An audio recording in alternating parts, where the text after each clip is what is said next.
अमौरी से क्यों इस चीज की शुरुआत? वहाँ पर एमआईएम के विधायक हैं इसलिए या कोई दूसरा मकसद है? नहीं, देखिए, एमआईएम के विधायक हो या ना हो, अमौर विधानसभा हमारा है, हमारा था, हमारा रहेगा। सीमांचल को लेकर के महागठबंधन इस आने वाले चुनाव में क्या कुछ तैयारियां कर रही है? देखिए, महागठबंधन की रूपरेखा पूरी तरह से तैयार है और खासकर सीमांचल और सीमांचल वासियों के लिए आपके चैनल के माध्यम से मैं अपनी पार्टी का नुमाइंदा होने के नाते ये आश्वस्त करता हूं कि अगर सीमांचल नहीं बल्कि पूरे बिहार में अगर महागठबंधन की सरकार बनती है तो हम सीमांचल को एक विशेष सुविधा देंगे। एनडीए के लोग कह रहे हैं कि एनडीए की सरकार ने बिहार में बहुत ज्यादा विकास किया है। विकास तो उनका यही है कि सबसे पहले तो वो चोरी काम करते हैं। विकास तो यही है कि बिहार में इन चंद महीनों के अंदर में ना जाने कितने पुल ध्वस्त हो गए। विकास तो यही है कि आज 77,000 करोड़ रुपए का उन्होंने घोटाला कर दिया है। तो इसको अगर विकास कहते हैं तो मैं मानता हूं कि विकास तो एनडीए ने किया है, लेकिन वो 77,000 करोड़ रुपए का घोटाला किया है। ये जो यात्रा निकाला है ये अपनी सियासत को चमकाने के लिए, न कि वोट अधिकार यात्रा है ये। अगर उनका सियासत 65 लाख वोटों को चोरी करके चमकाने का है तो उससे कहीं तीन चोर देश के वोट के कितने चोर, तीन चोर तीन चोर मेरे देश के वोट के कितने चोर, तीन चोर पहला चोर मोदी चोर पहला चोर मोदी चोर पहला चोर मोदी चोर पहला चोर मोदी चोर दूसरा चोर चुनाव आयोग दूसरा चोर चुनाव आयोग दूसरा चोर चुनाव आयोग दूसरा चोर एनडीए दूसरा चोर एनडीए दूसरा चोर एनडीए वोट की चोरी नहीं चलेगी, नहीं चलेगी नहीं चलेगी वोट की चोरी नहीं चलेगी, नहीं चलेगी नहीं चलेगी वोट चोर गद्दी चोर वोट चोर गद्दी चोर वोट चोर गद्दी चोर वोट चोर गद्दी चोर वोट की चोरी नहीं चलेगी, नहीं चलेगी नहीं चलेगी वोट की चोरी नहीं चलेगी। नहीं चलेगी नहीं चलेगी। दोस्तों इस वक्त मैं पूर्णिया की धरती पर मौजूद हूँ। हमारे साथ बिहार प्रदेश के कांग्रेस युवा दल के लोग मौजूद हैं। इन लोगों से हम जानने की कोशिश करेंगे। शुक्रिया सर आपका वक्त देने के लिए। जी, आपका भी बहुत बहुत शुक्रिया। इस यात्रा में आप लोग शामिल हुए हैं और कहना चाहेंगे इस यात्रा के जरिए आप? नहीं, ये इस यात्रा को हम चुनाव से नहीं देख रहे हैं। इस यात्रा को हम जो वोट अधिकार यात्रा है, दरअसल इस वोट अधिकार यात्रा का मकसद ये है कि जो एनडीए की सरकार, भाजपा की सरकार ने बिहार के 65 लाख से ज़्यादा मतदाताओं का वोट चुराने का काम किया है और उस वोट चुरा करके उन्होंने अपने खजाने में जो जमा कर लिया है, बहुत सारे उन 65 लाख में से मतदाताओं को उन्होंने जो जिंदा हैं उनको उन्होंने मुर्दा करार दे दिया है। जो यहाँ रह रहे हैं उनको पलायन वाला बता दिया है। जो अपने देश में, अपने बिहार में, अपने जिला में, अपने गांव में, अपने कस्बे में रह रहे हैं उनको वो विदेश वाला बता दिया है। तो इसके विरोध में हमारे जननायक नेता प्रतिपक्ष और बिहार के नेता प्रतिपक्ष और महागठबंधन के दूसरे साथी मुकेश सहनी और दीपांकर भट्टाचार्य महागठबंधन की यूनिट तैयार करके इस वोट चोरी के खिलाफ हम एक वोटर अधिकार यात्रा निकाला है और ये जन जन तक, ये पूरे बिहार में ये वोटर न्याय यात्रा, अधिकार यात्रा जाएगी और हम चुनाव आयोग को घुटने पर ला करके ही हम दम लेंगे। लोग कह रहे हैं कि ये जो यात्रा निकाला है ये अपनी सियासत को चमकाने के लिए, न कि वोट अधिकार यात्रा है ये। अगर उनका सियासत 65 लाख वोटों को चोरी करके चमकाने का है तो उससे कहीं बेहतर ये महागठबंधन कर रही है कि उन 65 लाख लोगों में से जो मुर्दा हो गए हैं उनकी नज़र में उनको जिंदा करने का काम और 65 लाख मतदाताओं को वापस चुनाव के लिए मतदाता के सूची में शामिल करके ये काम अगर कर रहे हैं तो हम समझ रहे हैं कि अगर हम उस तरह की राजनीति कर रहे हैं तो मैं मानता हूँ कि हम राजनीति कर रहे हैं। क्या इस बार के चुनाव में बिहार में बदलाव होगा सर? ये तो आपकी मीडिया बंधु हैं आप, और इस जन सैलाब को देख करके हमारे नेता राहुल गांधी जी की और तेजस्वी यादव जी और महागठबंधन के नेता का जब काफिला चलता है तो लाखों लाख के हुजूम में जब लोग सड़कों पर जब इस बात की वो सबूत पेश कर रहे हैं कि ये जो भीड़ है, ये हुजूम है, ये कोई लाई भी नहीं है, ये आई हुई भीड़ है और वो अपने मत का अधिकार को वापस छीन करके मत पेटी में भरना चाहते हैं।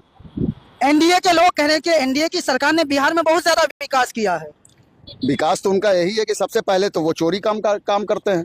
विकास तो यही है कि बिहार में इन चंद महीनों के अंदर में ना जाने कितने पुल ध्वस्त हो गए। विकास तो यही है कि आज 77,000 करोड़ रुपए का उन्होंने घोटाला कर दिया है। तो इसको अगर विकास कहते हैं तो मैं मानता हूं कि विकास तो एनडीए ने किया है, लेकिन वो 77,000 करोड़ रुपए का घोटाला किया है। सैकड़ों दर्जनों पुल जो बह गए और टूट गए और जो सैकड़ों जाने गई तो उनका उनमें विकास हुआ है। ये 65 लाख वोटरों का जो वोट खाने का काम किया है इसको ही वो विकास समझते हैं। तो मैं मानता हूँ कि उन्होंने विकास किया है। सीमांचल को लेकर के महागठबंधन इस आने वाले चुनाव में क्या कुछ तैयारियां कर रही है? देखिए, महागठबंधन की रूपरेखा पूरी तरह से तैयार है और खासकर सीमांचल और सीमांचल वासियों के लिए आपके चैनल के माध्यम से मैं अपनी पार्टी का नुमाइंदा होने के नाते ये आश्वस्त करता हूं कि अगर सीमांचल नहीं बल्कि पूरे बिहार में अगर महागठबंधन की सरकार बनती है तो हम सीमांचल को एक विशेष सुविधा देंगे। सीमांचल को सबसे पहले सीमांचल की तीन अहम मुद्दे हैं। पहला जो है बाढ़, ठीक है ना जी, दूसरा जो है पलायन, और तीसरा जो है कहीं कहीं सुखाड़ भी। ऐसा नहीं है कि पूरा सीमांचल ये होता है। इन तीनों मुद्दे को महागठबंधन प्रायोरिटी लेवल पर देगी और इससे जो निजात करने के लिए महागठबंधन को और कांग्रेस पार्टी को कदम उठाना पड़ेगा, हम लोग उठाएंगे।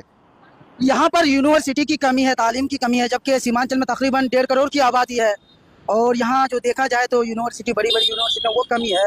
लोग कह रहे हैं कि 1.5 लाख के आसपास फीस है, गरीब के बच्चे किस तरह पढ़ेंगे। महागठबंधन के लोग इस चीज़ को कितना एनडीए की सरकार से मतलब जो मांग किया है इन चीज़ों को लेकर।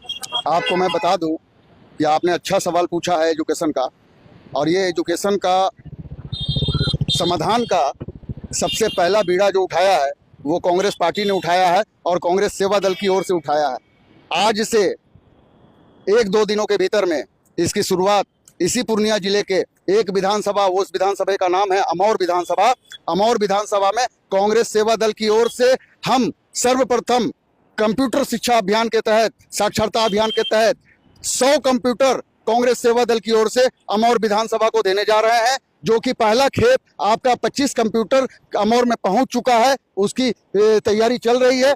2 से 1 दिनों में उसका उद्घाटन भी हो जाएगा और वहां से मुफ्त शिक्षा का प्रचार और प्रसार शुरू हो जाएगा और अमौर से ही इसकी शुरुआत होगी। और अमौर में हमने एक और निर्णय लिया है डॉक्टर असदुल्ला खान के द्वारा, जो मौलाना मजरूल हक के डीन हैं और अमौर के वो चाहते भी हैं, अमौर उनके दिलों में बसता भी है। उन्होंने संकल्प लिया है कि अमौर में हम केजी से पीजी तक का मुफ्त शिक्षा अभियान की शुरुआत हम करेंगे। डॉक्टर असदुल्ला साहब ने, मौलाना मजरूल हक यूनिवर्सिटी के जो डीन है, उन्होंने आश्वस्त किया है और इसकी शुरुआत 2-1 दिनों में इंशाल्लाह ताला हो जाएगी। अमौर ही से क्यों इस चीज़ की शुरुआत, क्यों वहाँ पर एमआईएम के विधायक हैं इसलिए या कोई दूसरा मकसद है? नहीं, देखिए, एमआईएम के विधायक हो या ना हो, अमौर विधानसभा हमारा है, हमारा था, हमारा रहेगा।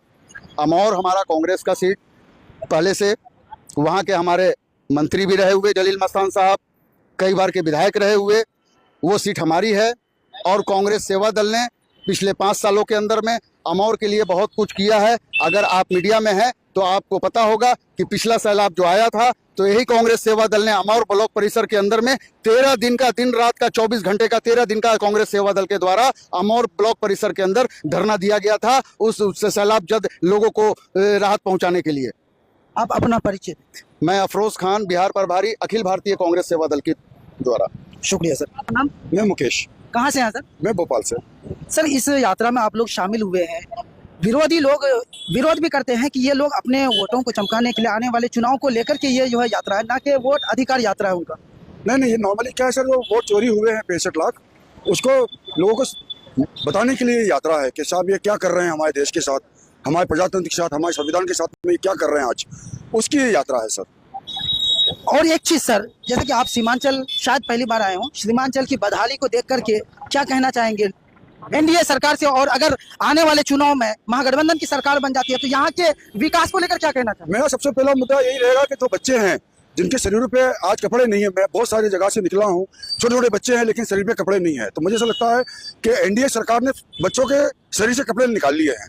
तो मैं ये चाहूँगा कि सरकार कब से उन बच्चों का पोषण के लिए व्यवस्था करे, उनके खाने के लिए व्यवस्था करे, उनको लिखा पढ़ाने के लिए, उनके स्वास्थ्य के लिए उनकी व्यवस्था करे, ये मेरा कहना है।